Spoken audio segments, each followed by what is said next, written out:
Ocala, Gainesville, The Villages, 1370 AM, 96.3 FM, The Source.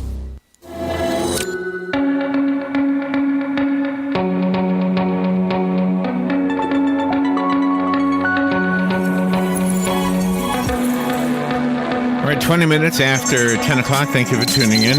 You and I, Robin, get asked a lot to participate in fundraisers, right? Yep. And one of the common fundraisers is the 5K. Yes. Right? So we go out to the 5K, and everybody runs and we walk. Mm-hmm. Right? That's all I can do. So there's one. I measured it. So from where I live to the Burger King is 1.5 miles. Mm-hmm. And so 2 ways, it's 3 miles. And that's 5K. Or so. And not that I would stop and get a burger. I'm just saying that's a place to go. There you go. It's a way to market, and it feels really close when you drive there. So Yeah. it shouldn't be anything. So what I'm thinking is maybe I'll start like taking a walk to the Burger King, resisting temptation, Yeah. and then walking home, and then saying, okay, I just did 5K. How long did it take me? Let's see if I can do it a little faster, and maybe I can actually get the whole jogging thing in there. I don't know. Yeah, work up. I heard somewhere that that kind of activity is a great way to ward off diabetes if you're considered pre-diabetic or whatever. And it's the one thing I don't want. I don't want things like that to happen to me. So we're going to find out right now how to avoid it. I don't know if walking/jogging really does help. We're going to find out. I think food has a lot to do with it. Yep, it does. Jill Weisenberger is a Dr. Weisenberger, right? She's a doctor? She's on the phone. We'll find out right now. She's got a book called PreDiabetes, a complete guide. Let me make sure I put the picture on the podcast that we're doing, on the broadcast. It'll be a podcast later on. Good morning, Jill, right? Jill Weisenberger is, oh my gosh, so many initials. MS, RDN, CDE, CHWC, FAND. She's a nutrition counselor, a diabetes educator, and a certified health and wellness coach. PreDiabetes, a complete guide, doing very, very well on Amazon. Good morning, Jill. Good morning. I'm so glad to be here. Oh, gosh, thank you. Should I be calling you doctor? Is that appropriate or no? No, I'm not a doctor. I do have a master's in nutrition, and then I stopped formal education there. Okay. Well, that's pretty far. I don't want to diminish that. But I have a question for everybody who hears the word pre-diabetes. Does the part of the word pre, the what do you call it, the prefix, Robin? Mm-hmm. Does that part of the word mean we can reverse it? Most of the time, yes. Really? Okay. I can't make any guarantees for any particular person, of course, but that is your best window of opportunity to reverse prediabetes or even type 2 diabetes is today. And that is because every single day that window of opportunity closes ever so slightly, because prediabetes, type 2 diabetes are on a continuum. They are progressive. So the longer you've had it, the less likely you are to be able to reverse it. So your best opportunity is right this minute. So what do we do? What causes it? Let's start there, I guess. Well, your risks increase with age. So every time you have a birthday, you have a higher... I had a lot of them. Yes, I hear you.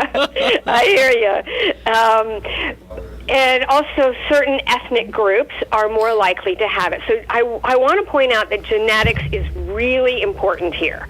I know a lot of people think, I caused my illness. And I want to reassure you that that's not always the case. And genetics is so very, very important.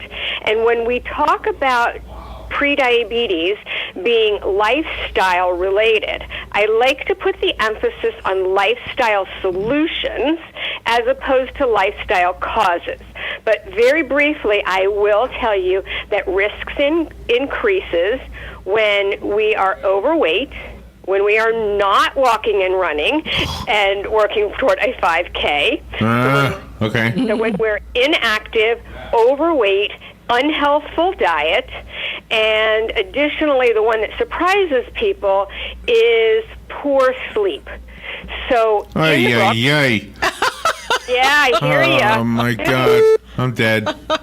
So, can I ask about the what'd you say, the racial, the ethnic part of it?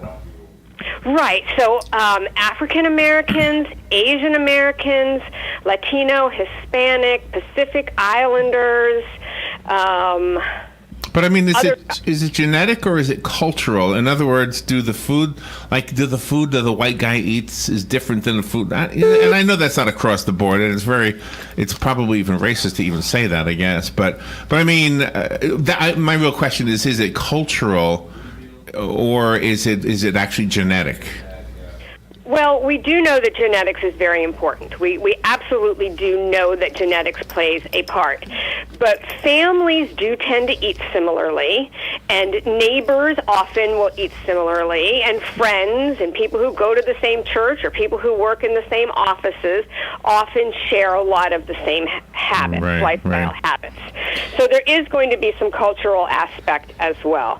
So, we can't change our genetics, but we can change our lifestyle. And even with genetics that point us in a certain direction, we're still in the driver's seat. We still can be the ones who make the good choices. So I don't like anybody to think fatalistically, you have these bad genetics, my parents had diabetes, whatever, I'm doomed to get it. That's not necessarily true, and even if you are doomed to get it, let's delay it as long as possible. Gotcha. And when a person is cooking for themselves and their family at home, they have a really good handle on what they're going to serve. But what about when you go out to the different restaurants? That's always a challenge, right? It is, very much so, yeah.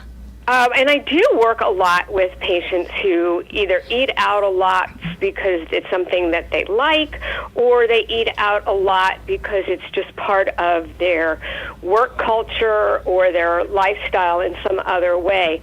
So I try to help them make good decisions in restaurants, because you can make good decisions most of the time. But one of the things I always ask them to do is treat it like it's a special occasion, if it's a special occasion, not if it's routine. If you always go out for dinner on Friday and Saturday night, then that is not a special occasion. And a special occasion would be your birthday, anniversary, a job promotion. So if it's not a special occasion, try to eat the same way, similarly, that you would eat at home. So if you normally eat lots of vegetables and small amounts of other foods and you don't have dessert, then I would do the same thing in a restaurant. I would order something that I don't prepare at home, but I would eat similarly and in similar quantity. The one thing I think we all think about diabetes is that it's a heavy guy's disease, or a heavy woman. It's a heavy person's disease, overweight person's disease. But yet we all know somebody, probably, I guess I know somebody who's not heavy at all, who has. Exactly. Yeah. So explain that. So how does that person reverse it if their lifestyle? You know what I mean? It seems like they're probably eating healthy. Right. I can give you an example. I actually have a patient who I have been working with, and she's done remarkably well. So her BMI is 19, and that is very thin. So she's a very thin woman. She's in her late 50s and exercises every day. This woman power walks 60 minutes to 90 minutes a day, and yet she still has prediabetes. Well, she said to me, well, I don't know why I have this, because, my parents and my siblings all have it, but they didn't lead a healthy lifestyle.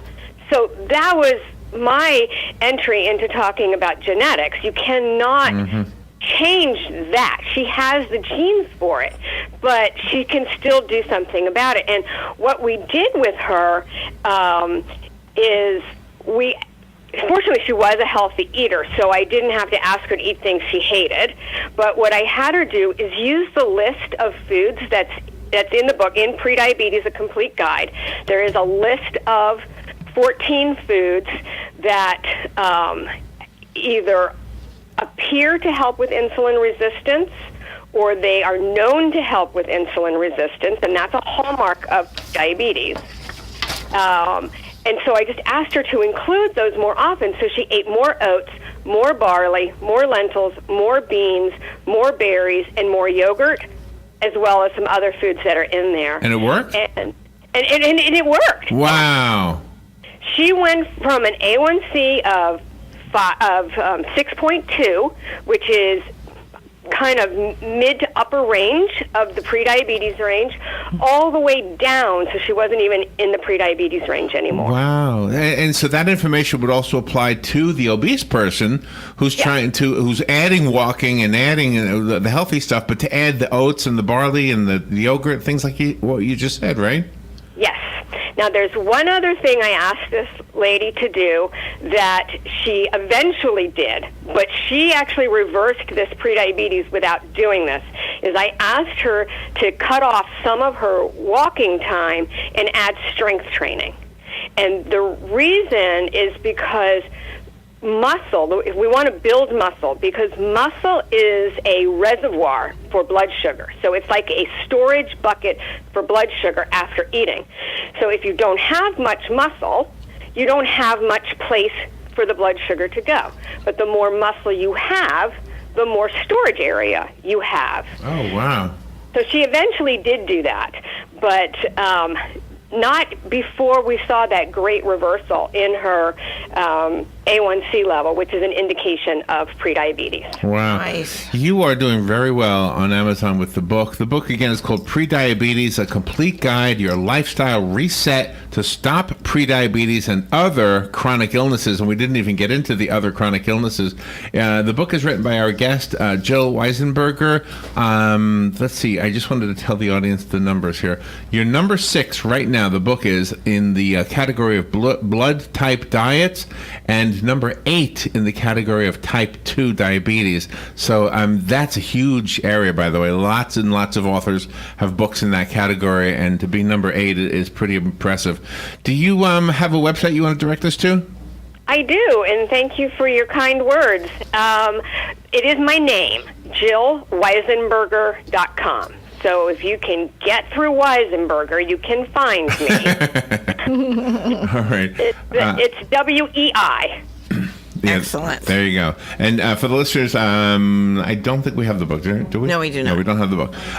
Thank you, Jill. Thank you for being on the air with us. And where are you? Where are you calling from?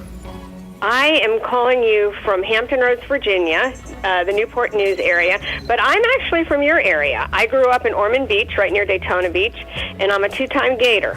Oh, there Nice. you go. Go There you Gators. go. Good for And you. I used to horseback ride every weekend in Ocala when I was a kid. Did you really? Oh my gosh. Wonderful. Jill, you are what do I say?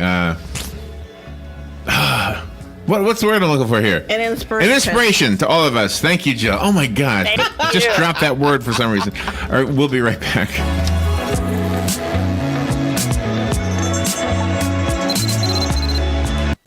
Why not serve a delicious, intimate, and very easy dinner from Honey Baked Ham of Ocala? They have about the best ham produced ever, and turkey breast or beef pot roast or pork roast. I thought they just served whole or half hams or turkeys that you picked up at Thanksgiving or Christmas.